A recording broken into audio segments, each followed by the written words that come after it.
نظر د الله تعالی یو لوی انعام دی ځکه چې د سترګو او د نظر په برکت انسان په دنیا کې ژوند تیروي د کوم خلکو چې سترګې او نظر نه وي نو بیا یې ژوندون ډیر ګران او د محتاجۍ سره مخ وي په ترقی یافته ملکونو کې د سترګو او د نظر نه محروم خلکو لپاره تعلیمي او تربیتی ادارې قایم دي خو ولې زموږ په معاشره کې د سترګو نه محروم خلکو لپاره څه قسمه تعلیمي ادارې په نشت برابر دي د کوم لوجې چې دا قیمتي انسان ضایع کیږي ملکن ډیویژن کې هم د ډاندو لپاره یو تعلیمي اداره هم نشتا ځکه خو د پیراډ کلی ملکن سره تعلق لرونکي د 15 کلنه اجوا حیات په پنجاب کې تعلیم حاصلوي او د معاشره یو ګټور انسان جوړیدل غواړي خو ولې حکومت دې اړخ ته پام نه دی راګرځولې چې لکه بلې بیشتره لاندې خلک په کورونو کې ژوند تیروي او په خپل کورونو بوج جوړیږي دا زموږ دونه عمرونه دي هډیر او په دې کې هم د وسه پورې د سکول درک نه لګي نور څه نشته نو بس کومه خاو نه خو وخت تیر کو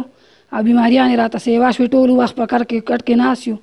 ایس هم نشته خو د پاتیشن وړولې دونه په کار د چې په ملکان زیر لکه د سکول جوړ شي چې دا واړه ماشومان پکې خپل وخت په ژوندۍ صحیح تیر کی وزیر اعظم او د صدر پاکستان نو مطالبه کوم چې په ځل